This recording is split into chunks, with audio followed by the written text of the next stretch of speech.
Hai semua, manfaat minyak bumi memang sangatlah banyak. Beberapa produk yang sering digunakan oleh masyarakat berasal dari olahan minyak bumi.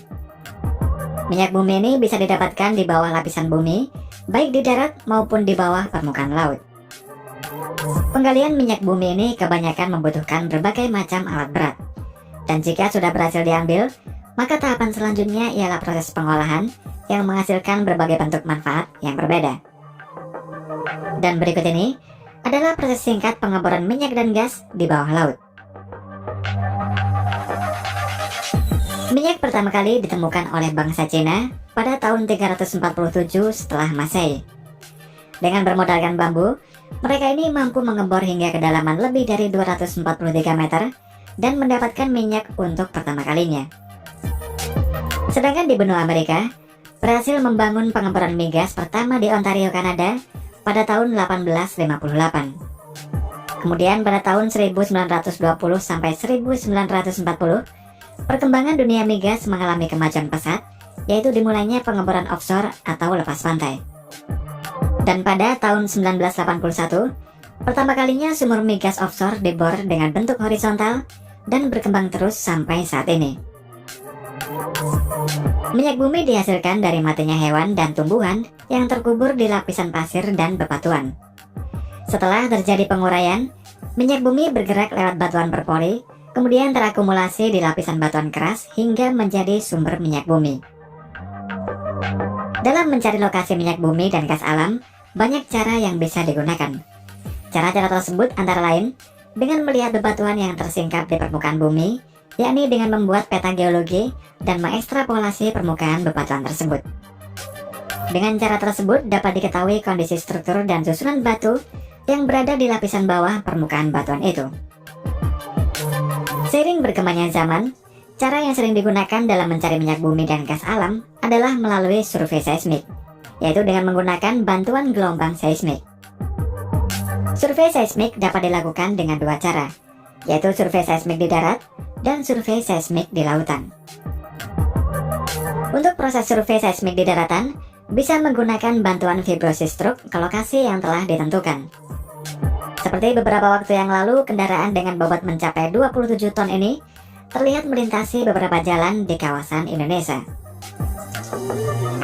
Untuk cara kerja dari vibrator truk ini adalah dengan menembakkan gelombang seismik ke dalam tanah, dan biasanya terdapat 3 vibrator truk atau lebih dalam proses penembakan gelombang seismik tersebut.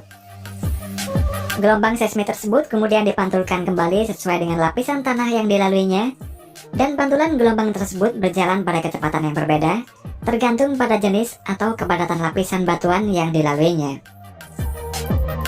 Di atas tanah, pantulan gelombang seismik ini ditangkap oleh geopon. Geopon ini ditancapkan ke dalam tanah sedalam 30 cm secara manual, yang terhubung satu sama lain dengan kabel yang jumlahnya sangat banyak. Kemudian data dari geofon tersebut ditransmisikan ke recording track untuk direkam. Dari hasil seismik ini, data jenis dan lapisan batuan akan diolah dan dianalisa untuk mengetahui keberadaan minyak bumi dan gas alam di dalamnya. Sedangkan untuk survei seismik di lautan, pada prinsipnya ini hampir mirip dengan survei seismik di daratan. Namun untuk di lautan, survei seismik dilakukan dengan menggunakan kapal seismik khusus. Untuk prosesnya, gelombang seismik ditembakkan ke dasar laut melalui alat yang dipasang di belakang kapal seismik. Pantulan dari gelombang seismik ini kemudian diterima dan direkam oleh receiver yang bernama seismic streamer. Seismic streamer ini dipasang di belakang kapal seismik yang di dalamnya berisi hidrobon. Data dari streamer ini kemudian dianalisa oleh para ahli geologi menjadi data 2 dimensi dan 3 dimensi untuk mengetahui keberadaan lokasi migas. Salah satu kapal tercanggih untuk survei seismik di lautan adalah kapal bernama Renform Hyperion yang dibuat oleh perusahaan yang bernama PGS yang berasal dari Norwegia.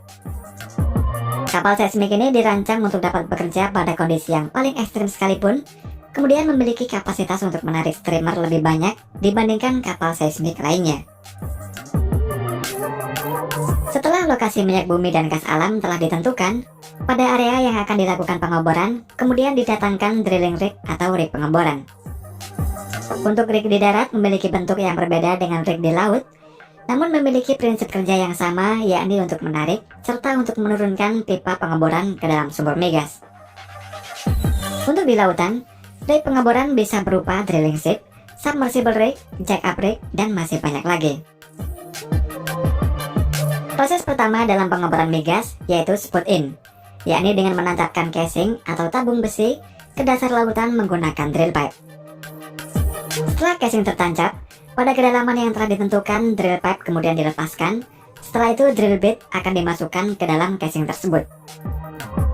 Drill bit kemudian mulai menggali ke dasar laut. Drill bit ini terhubung dengan drill pipe, dan ketika drill bit ini sedang menggali, mud atau lumpur dipompa ke bawah melalui nozzle pada drill bit. Lumpur ini kemudian balik ke atas melalui lubang antara drill bit dengan lubang yang digalinya, dan mud ini berfungsi untuk mengangkat serpihan-serpihan material hasil pengeboran. Selain itu, mud ini juga berfungsi sebagai pelumas drill bit agar tetap dingin, serta menjaga tekanan di dalam dan di luar sumur pengeboran. Setelah mencapai kedalaman tertentu, drill bit kemudian diangkat ke atas, lalu casing berukuran lebih kecil dimasukkan ke dalam sumur pengeboran.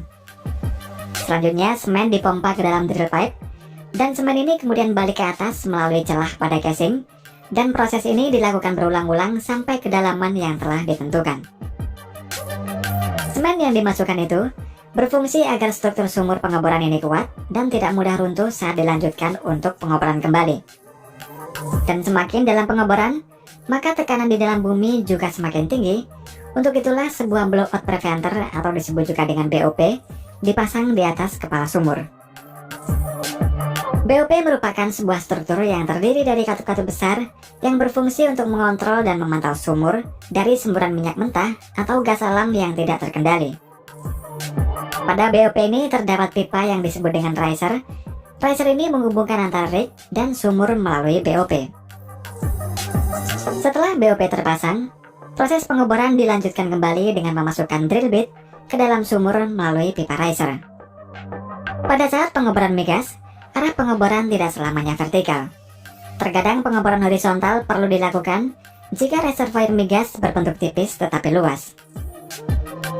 Pada kedalaman tertentu, sudut pengeboran akan berbelok pada titik kick-off point, lalu mengarah ke lokasi lain. Sehingga pengeboran yang dilakukan ini akan membentuk seperti sebuah kurva melengkung, dan pengeboran horizontal ini dapat berlanjut hingga kedalaman 1.500 sampai 3.000 meter. Ketika sudah mencapai kedalaman pengeboran yang telah ditentukan, sebuah alat pengukur dimasukkan ke dalam sumur tersebut untuk mendeteksi keberadaan migas. Setelah pengeboran selesai, maka sumur perlu dipersiapkan untuk diproduksikan atau disebut juga dengan well completion. Berdasarkan lapisan batuan dan kondisi reservoir, terdapat beberapa jenis well completion, diantaranya adalah open hole completion dan perforated completion.